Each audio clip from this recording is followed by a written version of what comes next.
Hello everyone, कैसे हैं आप सभी। मैं आशा करता हूं कि आप सभी अच्छे एवं स्वस्थ होंगे और आप अपने 9वीं कक्षा की तैयारी काफ़ी ही बढ़िया तरीके से कर रहे होंगे। प्यारे साथियों, आप तमाम बच्चों को मालूम चल गया होगा कि 18 दिसंबर 2025 से बिहार के तमाम हाई स्कूल में 9वीं कक्षा का त्रैमासिक पेपर होने जा रहा है। ऐसे में आप तमाम बच्चों का कमेंट आ रहा था कि सर संस्कृत का कुछ इंपोर्टेंट क्वेश्चन ला दीजिए जिसको करने के बाद हमारे त्रैमासिक के पेपर में सेम टू सेम वही क्वेश्चन देखने को मिले। तो प्यारे बच्चों, आज की इस बेहतरीन सी क्लास को शुरू से अंत तक देखना बिल्कुल ना भूलिएगा। आज की इस बेहतरीन सी क्लास में मैं आप तमाम बच्चों को बताने जा रही हूँ बिहार बोर्ड कक्षा 9वीं त्रैमासिक परीक्षा में पूछे जाने वाले संस्कृत का इंपोर्टेंट क्वेश्चन कहे तो प्यारे बच्चे वायरल क्वेश्चन। यह पेपर वैसे पेपर है प्यारे बच्चे जहां से आपके एग्जाम पेपर में हूबहू क्वेश्चन देखने को मिलेंगे, क्योंकि आप तमाम बच्चों को मालूम होगा कि मैं मुकीम सर आप तमाम बच्चों को पढ़ाता हूं वही जो आपके लिए होता है सिंपल और सही और एग्जाम पेपर में पूछे जाते हैं वहीं के वहीं। तो प्यारे साथियों, क्या आप तमाम बच्चे रेडी हैं? एक बार जल्दी से कमेंट में यस सर लिखकर हमें बता दीजिएगा। और देखिए यहाँ पे हम जितने भी प्रश्न कराएंगे ना, सबसे पहले प्यारे आप इसका कोशिश कीजिएगा इसका आंसर देने के लिए, और आप तमाम बच्चे ना कमेंट में अपना आंसर देते चलिएगा, ठीक है। सबसे पहला सवाल क्वेश्चन नंबर 1 में यहाँ पे आप तमाम विद्यार्थी जी देख पा रहे होंगे कि नीति पदानी किसकी रचना है। बेटा ये नीति पदानी आपको बताना है किसकी रचना है। मैंने आपको पहले चैप्टर में ही पढ़ा रखा है ना। न्यू बैच के जो भी विद्यार्थीगण अभी क्लास में देख रहे होंगे उन तमाम बच्चों को मालूम होगा कि हमने नीति पदानी से लेकर विश्वबंधा वैशाली तक तमाम चैप्टरों को बड़े ही बेहतरीन अंदाज में हमने पढ़ाया था, जिसमें हमने आपको बताया था कि अस्तोमा सदगमय तमसोमा ज्योतिर्गमय, इस तरीके से हमने पढ़ाया था कि अस्तोमा सदगमय तमसोमा ज्योतिर्गमय। वहीं से ये क्वेश्चन लिए गए हैं कि नीति पदानी किन की रचना है। क्या ये भर्तृहरि की हैं? क्या जी क्या ये विष्णु शर्मा की हैं, नारायण पंडित की हैं, या फिर महर्षि वाल्मीकि जी की हैं। प्यारे बच्चों, सबसे पहला सवाल हम आपके लिए होमवर्क के रूप में दे रहे हैं। जल्दी से तमाम बच्चे जो है ना कमेंट में हमें इसका आंसर लिखकर बताइए। प्यारे बच्चों, जिसका जवाब सबसे पहले आएगा अगली क्लास में हम उसका नाम लेकर बताएंगे कि इन बच्चों का जवाब जो है वो सबसे पहले आया था। बेटा याद रखना, जब वाल्मीकि की बात करी जाती है तो रामायण की रचना किसने किया था प्यारे बच्चों? याद रखना, ये महर्षि वाल्मीकि ने किया था। ये नारायण पंडित की बात करते हो प्यारे बच्चे तो एक चैप्टर है जिसका नाम है व्याघ्रपति कथा, है ना। व्याघ्रपति कथा जब आप 9वीं से 10वीं कक्षा में जाओगे बेटा तो वहां पे भी हम आपको पढ़ाते हुए देखेंगे कि नारायण पंडित के द्वारा रचा गया एक सुप्रसिद्ध ग्रंथ है हितोपदेश, जिसमें से ये व्याघ्रपति कथा लिया गया है।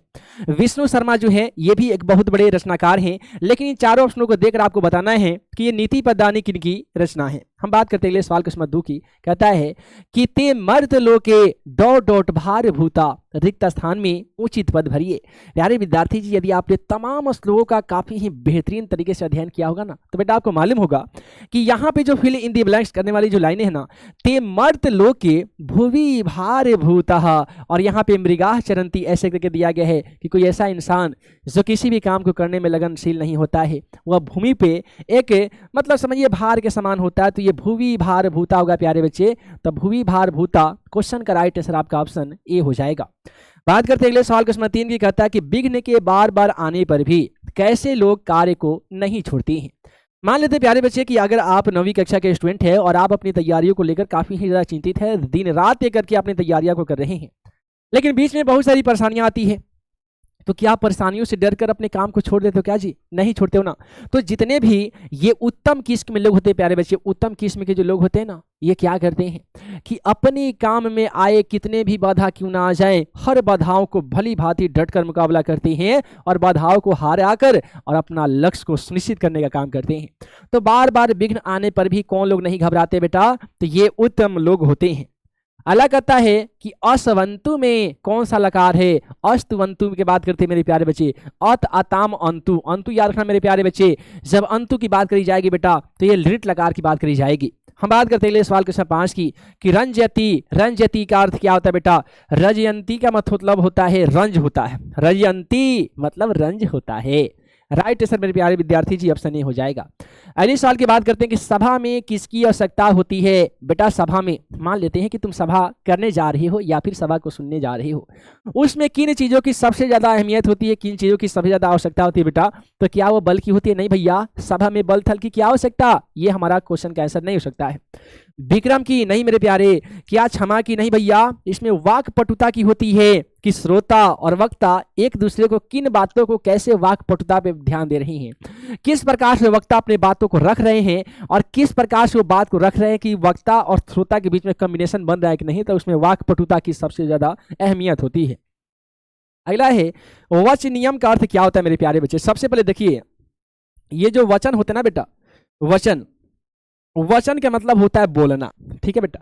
तो ये जो वचन का मतलब होता है बोलो, बोलता है, बोला या फिर बोलना चाहिए मेरे प्यारे, तो वचन का मतलब होता है बोलना चाहिए यार, बोलना चाहिए हमें। महात्मा नाम में कौन सी विभक्ति है, तो मेरे प्यारे प्यारे विद्यार्थी जी यहां से आपके एग्जाम पेपर में क्वेश्चन छपने वाले हैं, लिख के रख लीजिए बेटा।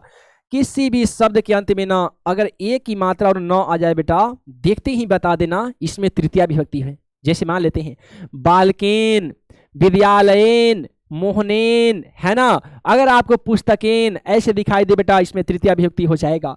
पंचमी विभक्ति में एक डंडी रहता है प्यारे साथी, त में हलंत रहता है, जैसे वृक्षात, मोहनात, बालकात, है ना, तो ये सभी के सभी बेटा ये पंचमी विभक्ति होती है। किसी भी शब्द के अंत में आधा सौ और यह दिखाई दे मेरे प्यारे विद्यार्थी जी, तो आपका षष्ठी विभक्ति होती है। और किसी भी शब्द के अंत में यदि एक ही मात्रा दिखाई दे, जैसे बालके, विद्यालय, पाठे, देशे, है ना, तो ये सभी में बेटा आपका सप्तमी विभक्ति होती है। मैं जानता हूं आपके मन में सवाल आ रहे होंगे कि सर जी तो यहाँ पे तो नाम दिया गया है, नाम बोला तो आपने कुछ भी नहीं बताया। तो बेटा बात ऐसा ना कि ये षष्ठी विभक्ति में जब आप बहुवचन में जाएंगे, है ना, बहुवचन में जाएंगे मेरे प्यारे प्यारे बच्चे, तो यह लास्ट में नाम जोड़ देता है। जैसे बाल का नाम, वृक्षानाम, महात्मा नाम, समझ रहे हो। तो ये षष्ठी विभक्ति के बहुवचन में महात्मा का प्यारे साथी महात्मा नाम हो जाते हैं, तो क्वेश्चन का राइट आंसर आपका षष्ठी होगा, ठीक है। अगला कहता है कि कमल पूजा कहाँ का नृत्य है। मेरे प्यारे बच्चे कमल पूजा के नाम की बात करते हो तो हम मिथिला के नृत्य है मेरे प्यारे बच्चे, वो मिथिला के नृत्य है। आपको हमने एक प्यारा सा सॉन्ग भी सुनाया था, 100 बार कहल फिर सा एक बेर कहै छे, 100 बार कहल फिर सा एक बेर कहै छे, दिल में रहै छे हो वहाँ दिल में रहै छे। तो प्यारे बच्चे यही होता है मिथिला का, ठीक है। तो मिथिला में जो है ना कि मिथिला में समझिए कि एक मैथिली भाषा चलती है बेटा, और वहीं के सबसे जो प्रसिद्ध जो कवि हैं जिनका नाम था नारायण पंडित जी, वो मैथिल कवि थे। तो यहाँ पे राइट आंसर आपका मिथिला हो जाएगा। हम बात करने जा रहे हैं अगले सवाल क्वेश्चन 10 की कि पंचम वेद किसे कहा जाता है। बेटा याद रखना, नाटक को पंचम वेद कहा गया है, नाटक को पंचम वेद कहा गया है। हम बात करने जा रहे हैं क्वेश्चन 11 की कि धर्मानुयायी नाम में कौन सी संधि है मेरे प्यारे बच्चे। आपको बता दें कि दीर्घ संधि जो होता है ना, इसमें ह्रस्व मिले, है ना, ह्रस्व मिले या फिर मिले दीर्घ, है ना, या फिर मिले दीर्घ, ये दोनों के मिलने के बाद मेरे प्यारे बच्चे ये दीर्घ संधि हो जाते हैं। हमने आपको पढ़ाया बेटा, हमने पढ़ाया है कि अ में तुम आ को जोड़ दोगे फिर भी आ होगा, यदि तुम आ को अ में जोड़ दोगे फिर भी तुम्हारा आ होगा। मतलब साफ है कि छोटी वर्ण में बड़ी वर्ण को यदि ऐड करोगे फिर भी आपका बड़ी वर्ण होगी, यदि बड़ी वर्ण में छोटी वर्ण को ऐड कर रहे हो फिर भी आपका बड़ी वर्ण होगी। और यही बेटा आपके दीर्घ संधि होती हैं, यही प्यारे बच्चे दीर्घ संधि होते हैं। अगले क्वेश्चन की बात करते हैं बेटा कि लोक आराधनम में कौन सा समास है। बेटा लोक आराधनम, एक एक करके सारे समास को हम यहाँ पोस्टमार्टम कर देते हैं ताकि तुम्हारे एग्जाम पेपर में किसी भी समास से क्वेश्चन पूछ दे, अरे हमारे प्यारे बच्चे 100% उसको करके आएंगे। देखो जी, तत्पुरुष समास में क्या होते हैं ना बेटा, उत्तर पद प्रधान होते हैं, उत्तर पद प्रधान होते हैं। यानी जिस समासिक शब्द में मेरे प्यारे बच्चे उत्तर पद प्रधान हो, है ना, जैसे में हम कह दे बेटा, जैसे में कह दे कि राजपुत्र, ठीक है, ऐसे में हम कह दे देशभक्ति, तो ये सभी के सभी क्या है जी, इसमें उत्तर पद प्रधान हो रहे हैं। तो जिस समासिक शब्द का दूसरा पद यानी उत्तर पद प्रधान हो जाए ना, अरे भैया वो तत्पुरुष समास होता है। जब बात करते हो तुम इसकी द्वंद्व समास के बारे में, बहुत सिंपल होता है कि जहां दोनों पद प्रधान हो, है ना, दोनों पद प्रधान हो, है ना बेटा, जहां पे दोनों पद प्रधान हो जाते हैं वहां पे द्वंद्व समास होते हैं मेरे प्यारे बच्चे। जैसे हम लोग बोलेंगे कि माता च पिता, है ना, माता च पिता, अर्थात माता और पिता हम कहते हैं ना कि तमेव माता च पिता तमेव तमेव बंधु च सखा तमेव विद्या द्रविणम तमेव सर्वम मम देव देव, ऐसे बोलते हैं ना मेरे प्यारे बच्चों। तो जहाँ पे दोनों पद प्रधान होता है बेटा, वहां पे हम द्वंद्व समास कहते हैं। और द्वंद्व समास पहचानने का आसान ट्रिक है कि एक दूसरे का उल्टा होता है। जैसे माता का उल्टा पिता, माता पिता एक साथ रहेगा। घर द्वार, पाप पुण्य, लाभ हानि, छोटा बड़ा, अमीर गरीब, ऐसे करके क्वेश्चन देखने को मिलते हैं। जब बात आती है बेटा बहुब्रीहि समाज के बारे में, तो एक बात हमेशा याद रखना, इसमें अन्य पद प्रधान होते हैं। अन्य पद प्रधान होते हैं मेरे प्यारे विद्यार्थी जी। जैसे हम बोलेंगे दशानन, तो दशानन के मतलब क्या होता है बेटा? दस है आनंद जिसका नाम किसी तीसरे व्यक्ति का आता है, जिसका नाम होता है रावण। ऐसे बोलेंगे कि पुस्तक धारणी माँ सरस्वती का नाम आएगा, चक्रपाणी ब्रह्मा जी का नाम आएगा, है ना। तो ऐसे बोलेंगे मेरे प्यारे प्यारे बच्चे, तो बहुब्रीहि समास होगा जहाँ पे दो पद हों, दोनों में से कोई प्रधान ना हो, दोनों मिलकर किसी अन्य व्यक्ति का नाम हमें बताते हैं बेटा, उसे हम बहुब्रीहि समास कहते हैं। जब बारी आती है व्ययी भाव समास के बारे में, तो एक चीज हमेशा याद रखना, इसका पहला पद अव्यय होता है मेरे प्यारे। पहला पद क्या होता है जी? अव्यय होता है। जैसे में हम बोले तो ऐसा देख लियो प्यारे बच्चे, जैसे में यथा संभव, है ना। उसके बाद में देख लीजिए प्रतिदिन, प्रत्येक देख लीजिए, है ना। ये बहुत सिंपल होते बेटा। गच्छत में कौन सा प्रत्यय है मेरे प्यारे बच्चे? गच्छत।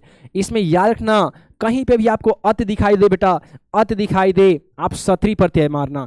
ल्युट प्रत्यय में अन दिखाई देता है बेटा, अक्तवतु प्रत्यय में तू त अंतु दिखाई देता है बेटा, अक्त प्रत्यय में तह दिखाई देता, ठीक है।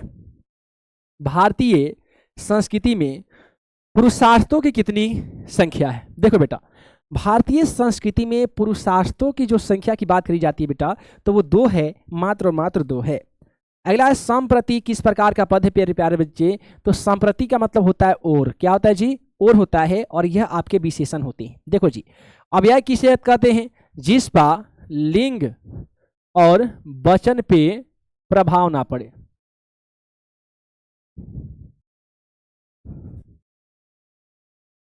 प्रभाव ना पड़े, है ना। यानी अव्यय किसे कहते हैं? तो जिसका लिंग और वचन पे कोई प्रभाव ना पड़े उसे अव्यय कहते हैं मेरे प्यारे बच्चे। सर्वनाम किसे कहते हैं? ऑलरेडी आप तमाम विद्यार्थी जी हिंदी में पढ़ चुके होंगे, जिसमें हमने भी पढ़ाया था बेटा कि जो संज्ञा के बदले में आवे, जो संज्ञा के बदले में आवे, जो संज्ञा के बदले में आए उसे सर्वनाम कहते हैं। टोटल प्रकार की बात करते हो बेटा, सर्वनाम के 6 प्रकार होते हैं, टोटल सर्वनाम आपके 11 होते हैं, इसको याद रखना है। विशेषण जो संज्ञा सर्वनाम की विशेषता बताता है बेटा, उसे विशेषण कहते हैं। इसके 4 भेद होते हैं। संज्ञा किसे कहते हैं? तो दुनिया के हर एक चीजों को संज्ञा कहते हैं, जिसे देखा जाए, छुआ जाए या फिर महसूस किया जाए। मेरे प्यारे विद्यार्थी याद रखना, ये संज्ञा के टोटल 5 भेद होते हैं। बात करने जा रहे अगले सवाल क्वेश्चन 16 की, रोजा कब रखा जाता है? मेरे प्यारे विद्यार्थी जी, आपके पाठ्य पुस्तक में एक चैप्टर है जिसका नाम है ईद महोत्सव, अर्थात ईद का त्योहार। तो ईद के त्योहार में ही हमने बताया था बेटा कि ईद में 30 दिनों का उपवास रखा जाता है बेटा, 30 दिनों की रोजा रखी जाती है। उसके बाद में ईदगाह में ईद की नमाज अदा करी जाती है। तो क्वेश्चन का राइट आंसर आपका ऑप्शन बी होगा जी, ईद में रोजा रखा जाता है। ज्ञानम भार क्रिया बिना, इस पाठ में चतुर्थ व्यक्ति कौन सा था? तो भैया चतुर्थ व्यक्ति ही चालाक था। ज्ञानम भार क्रिया बिना, ज्ञान क्रिया के बिना भार के समान है मेरे प्यारे बच्चे। याद रखना, इसमें चौथा व्यक्ति जो था ना, वो काफी ही ज्यादा चालाक था। अगला है दस्यामः में कौन सा लकार है? तो क्या ये लंग लकार है? नहीं भैया, ये लोट लकार है। अगली प्रश्न की बात करते बेटा, लकार के भी प्रकार पूछा जाएगा ना जी, लकार के प्रकार पूछा जाएगा बेटा, बता देना कि 5 लकार होते हैं। राज्ञः का प्रतिपादिक क्या होता है? यानी राज्ञः को हिंदी में क्या कहते हैं मेरे प्यारे बच्चे? यही पूछा है ना जी। तो राजन पूछे, है ना, तो भी राजा होगा। राज्ञः पूछेगा मेरे प्यारे बच्चे, तो भी राजा। नृपा पूछेगा तो भी राजा, क्योंकि राजा से ही ये तमाम शब्दों का निर्माण होती है। अगला कि कारक का सीधा संबंध किसे होता है? देखो बेटा, कारक का सिंपल डिफिनेशन जान लो कि कारक कहते किसे हैं। कारक उसे कहते हैं जिसका संबंध डायरेक्ट जो होता है क्रिया से होता है। क्रिया से कैसा संबंध है, कैसा रिलेशन है, यही बताने का काम हमें कारक करता है बेटा। कारक की बात करी जाती है तो याद रखना, कारक के 8 भेद होते हैं, है ना बेटा। कारक के 8 भेद होते हैं। कर्ता ने कर्म को करण से, संवदान को क्रियावदान से, अधिकरण पर याद तुमको याद ही होगा, हमें मालूम है बेटा। ये कर्म कारक होता है, कर्म का चिन्ह होता है बेटा, ये को होता है, ठीक है। करण में आपका से होता है बेटा, ठीक है। विशेषण जो होता है आपका 4 प्रकार के होते हैं, जो संज्ञा सर्वनाम की विशेषता बताता है। क्रिया जो होते हैं कर्म के आधार पर, क्रिया के 2 भेद होते हैं, सकर्मक क्रिया, अकर्मक क्रिया, जिसमें कर्म हो सकर्मक, जिसमें कर्म नहीं हो अकर्मक। तो ये क्रिया का जो होता है ना बेटा, कारक का सीधा संबंध, सीधा और सीधा संबंध होता है क्रिया से। क्रिया रहेगा तो भी कारक का काम होगा, नहीं तो भैया नहीं होगा। अगला है कि बिलात सर्प प्रभवती ही, बिलात सर्प प्रभवती ही में कौन सा कारक का सूत्र प्रयुक्त हुआ है मेरे प्यारे? तो देखो हम ऐसे करके बना देंगे। देखो जी, ये बिलात दिया गया है, किसी भी शब्द के अंत में अगर त हलंत लग जाए बेटा तो ये आपका पंचमी विभक्ति में लगते हैं, है ना बेटा, ये पंचमी विभक्ति लगते हैं। तो ये देखो भुआ प्रभुआ, यहाँ पे रहता है कि नदियों में गंगा, ऐसे कर रहते कि हिमालय से गंगा निकलती है, तो यहाँ पे इसको लगा सकते थे। आपादान, आपादान में होता है बेटा पंचमी, यहाँ पे ऑलरेडी पंचमी का ऐड किया गया है। जनकर्तु प्रकृति होगा नहीं भैया, षष्ठी से होगा नहीं, तो राइट इसका आंसर जो होगा आपादान पंचमी होगा बेटा, आपादान पंचमी हो जाएगा। ठीक है, यानी बिल्ली से सांप जो है वो प्रभावित होती है। गुरु तरह में कौन सा प्रत्यय है मेरे प्यारे विद्यार्थी जी? प्रत्यय आपको मालूम होगा कि किसी भी शब्द के अंत में जुड़ता है। ठीक है बेटा, यानी हम लोग ये क्या बोलते हैं, प्रत्यय किसे कहते हैं? तो प्रत्यय उस शब्दांश को कहते हैं बेटा जो किसी भी शब्द के अंत में जुड़कर उसका अर्थ बदल देता है, उसे ही हम लोग ना प्रत्यय कहते हैं जी। अब देख लो, तरह दिखाई दे बेटा, किसी भी शब्द के अंत में तरह दिखाई दे, तरफ प्रत्यय मारना बेटा, तरफ प्रत्यय मारना।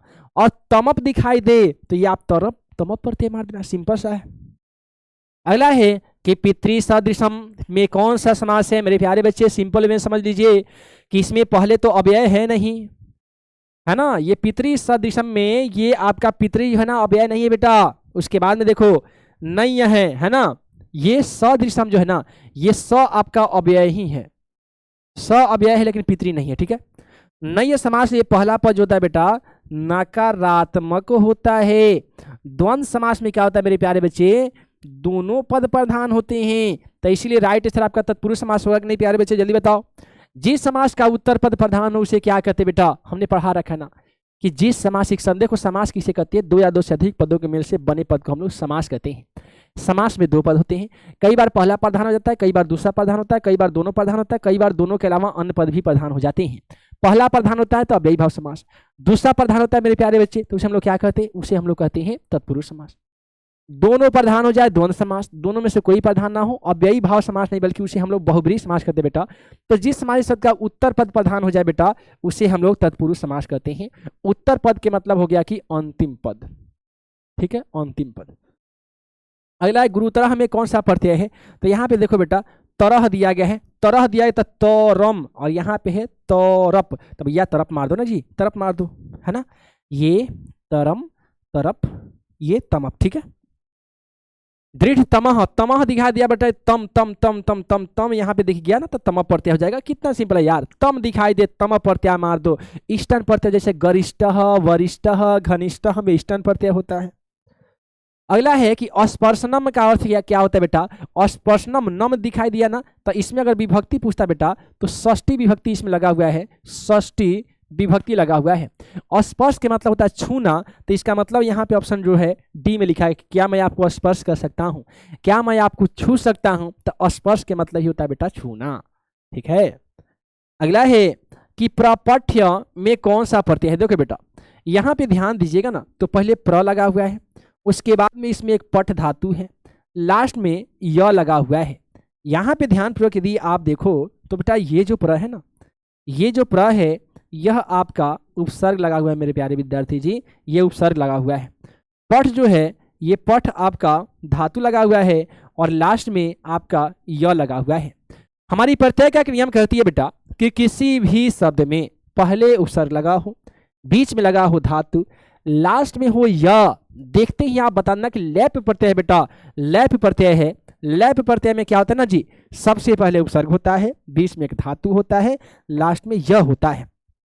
अक्त प्रत्यय का ट्रिक क्या है कि किसी भी शब्द के अंत में तह दिखाई दे बेटा, अक्त, जैसे यहाँ पे था ना पठितः कथितः कचितः, तो ये तह दिखाई दे अक्त प्रत्यय हो जाएगा। अक्ततु प्रत्यय में वान जुड़ता है बेटा, सत्री प्रत्यय में अत जुड़ता है। अब यहाँ पे हम बोले आगत्य, यहाँ पे देखो ध्यान से, तो आ फिर गम धातु फिर य, ये क्या होगा? लप प्रत्यय, प्रपठ्य।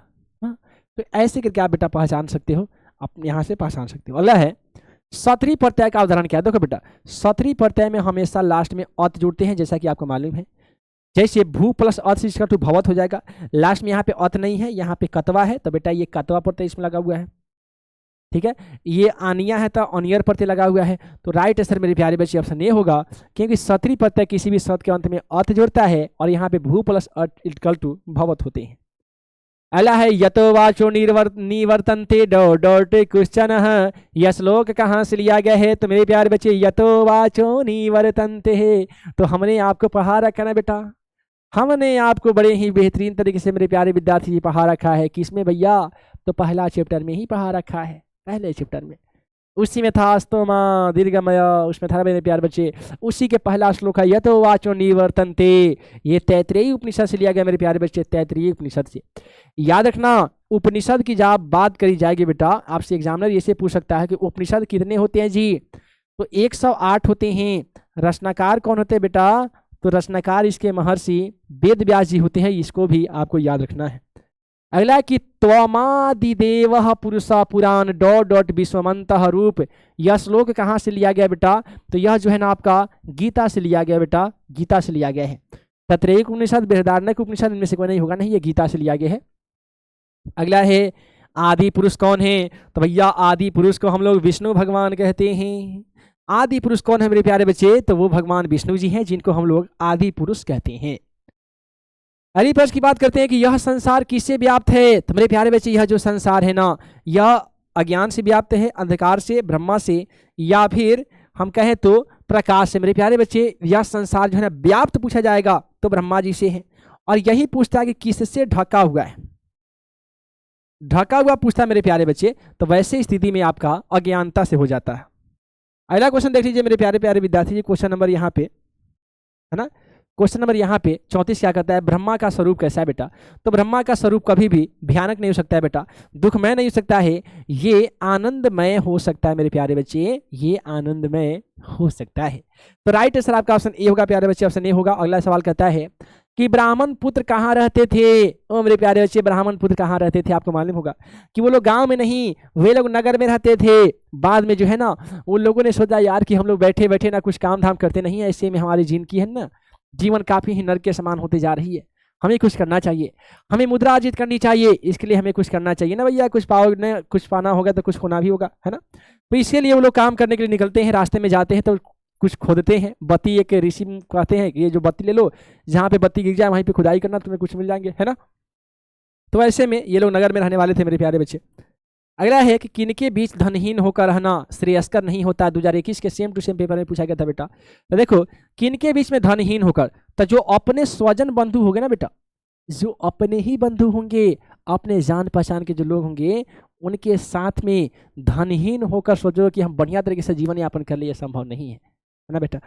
तो स्वजन बंधुओं के बीच में ये धनहीन होकर रहना श्रेयस्कर नहीं होता प्यारे विद्यार्थी जी। राइट आंसर आपका ऑप्शन बी हो जाएगा। अगला है कि ब्राह्मण पुत्रों ने किसे धिक्कारा था? दरिद्रता को, मूर्खता को, विद्वानों को, या फिर धनवानों को? तो उन्होंने दरिद्रता को धिक्कारा था कि धिक्कार है हमें कि हम दरिद्र हो गए हैं, हमें धिक्कार है ना। ऐसे करके मेरे प्यारे प्यारे विद्यार्थी जी जो है उन्होंने धिक्कारा था। ठीक है, बातें समझ में आ रही है मेरी प्यारी? जल्दी से बताओ प्यारे प्यारे साथियों, बातें समझ में आ रही है? Okay okay okay.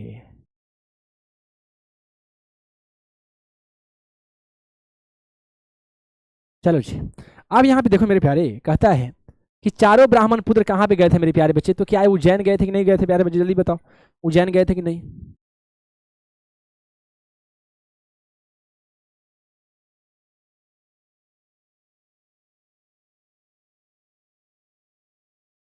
चलिए, तो मेरे प्यारे प्यारे विद्यार्थी, चारों ब्राह्मण पुत्र कहाँ पे गए थे? तो ये उज्जैन गए थे, और वहीं पे एक नदी का भी यहाँ पे वर्णन इससे मिलता है बेटा, याद रखना।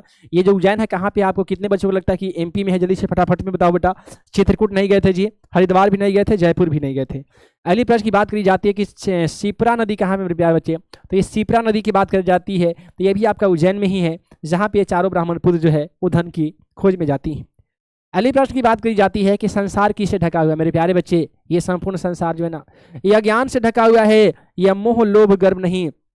आपने सुना होगा कि कसमें वादे प्यार वफा सब बातें हैं बातों का क्या, कोई किसी का नहीं ये झूठे नाते हैं, नातों का क्या कसम वादे प्यार वफा सब बातें हैं, बातों का क्या। तो भैया ये संसार जो है ना ये अज्ञान से ढका हुआ है। अगली सवाल कहता है कि किसके कारण प्रकाश नहीं होता है। तो मेरे प्यारे बच्चे जब अंधकार होंगे तो अंधकार के माध्यम से ही तो प्रकाश नहीं होंगे बेटा, है ना। अंधकार के कारण ही प्रकाश नहीं हो पाता बेटा।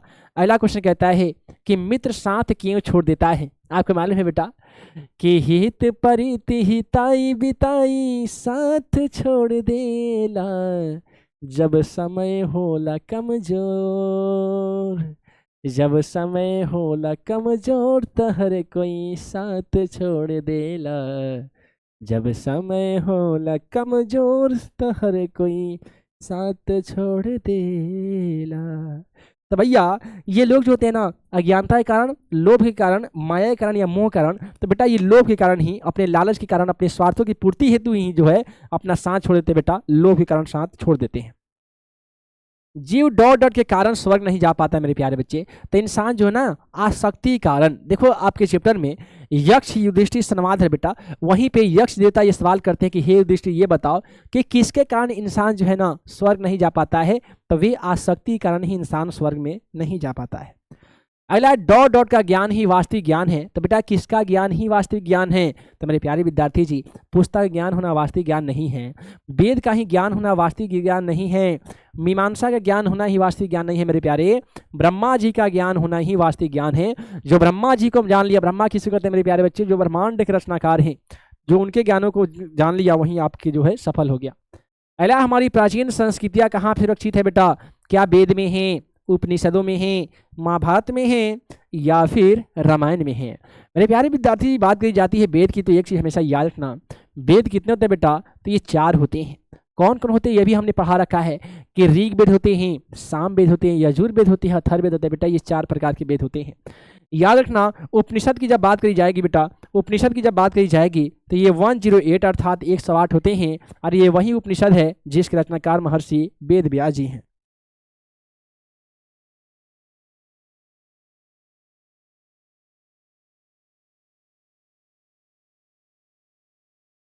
बहुत बढ़िया। तो यहाँ पे बेटा महाभारत की बात करी जाएगी तो एक चीज़ हमेशा याद रखना, इसकी महर्षि जो है वेद व्यास जी इसके रचनाकार हैं, इसमें 1 लाख श्लोक है बेटा। रामायण के रचनाकार महर्षि वाल्मीकि जी, ऑलरेडी आप लोग को मालूम ही होगा। तो हमारी प्राचीन संस्कृतियाँ जो है ना बेटा ये वेदों में ही सुरक्षित है। वेद कितने हैं। ओहो मेरे प्यारे प्यारे बच्चे क्वेश्चन आ गया है, वेद कितने हैं मेरे प्यारे बच्चों। तो वेद 1 नहीं है बेटा, 2 नहीं है, 8 भी नहीं है प्यारे, वेद आपके 4 हैं। लेकिन एग्जामिनर कई बार ना वेद ना पूछकर बेटा वेदांग पूछ देता है। तो याद रखना वेदांग आपके 6 है, ये भी याद रखना मेरे प्यारे बच्चे। वह है शिक्षा, ठीक है, कल्प, उसके बाद में है छंद, उसके बाद में है निरुक्त, उसके बाद है मेरे प्यारे बच्चे ज्योतिष, ठीक है। कितना हुआ, शिक्षा, कल्प, छंद, ज्योतिष, निरुक्त, और उसके बाद में होता है व्याकरण। तो 3 3 6 ये 6 होती है मेरे प्यारे बच्चे।